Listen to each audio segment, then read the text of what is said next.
గౌరవ అధ్యక్షులు మరియు ఆశీనులైనటువంటి పెద్దలందరికీ నా యొక్క హృదయపూర్వక ప్రమాణాలు మరియు విద్యార్థుల తల్లిదండ్రుల అందరికీ నా యొక్క హృదయపూర్వక నమస్కారం.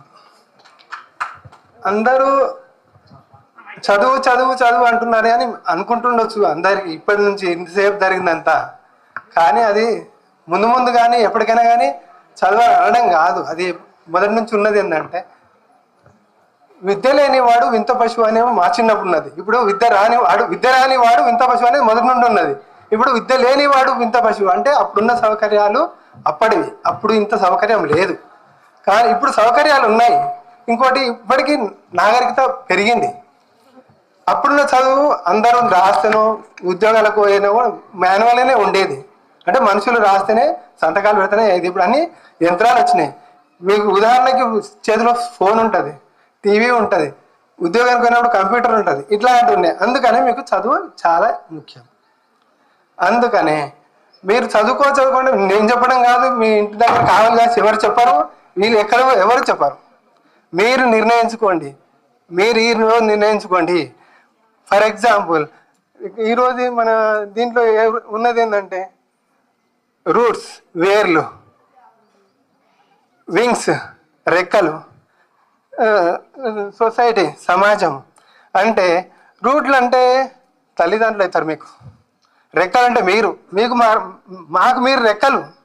ఇప్పుడు మేము మీకు చేస్తున్నాం, కానీ మీరు ఎదిగిన తర్వాత ఆదుకునేది మమ్మల్ని. మీరు ఎదిగితేనే కానీ సమాజానికి ఒక మంచి నాయకుడు కావచ్చు. ఆ నాయకుల గురించి కూడా నేను చెప్పను. ఇంకా మంచి బాధ్యతాయుతమైన వ్యక్తిగా తయారైతే ఏ వ్యవస్థలో ఉన్నా కూడా అది బాగుపడుతుంది. అందుకనే ప్రతి ఒక్కరు మీరు శ్రద్ధ పెట్టుకొని మీరు నిర్ణయించుకోండి, అంతే.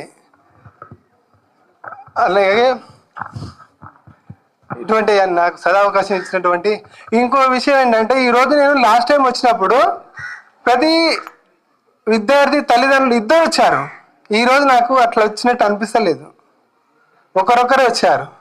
ఇద్దరు వచ్చిన వాళ్ళు తక్కువ ఉన్నట్టున్నారు. ఆల్రెడీ ఇదివరకు మీ అమ్మాయిలతోని పాదపూజకి హాజరైన వాళ్ళకి ఆ అమ్మాయిల ఉద్వేగమే కానీ, మీకున్న అనురాగమే కానీ మీ కళ్ళతో చూస్తారు. మీరు అనుభవించినప్పుడు దాన్ని తెలుస్తుంది. మీరు పక్క వాళ్ళు కూడా తోసుకొస్తారు.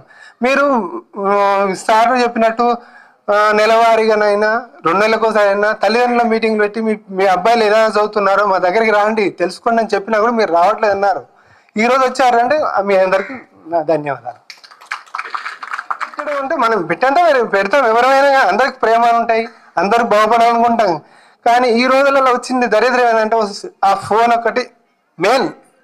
అదొకటి ఎట్లా అనిపిస్తామో ఇంకా వాళ్ళకే రావాలి. ఇంకా ఎవరు కంట్రోల్ చేయలేని పరిస్థితులు ఉన్నాయి.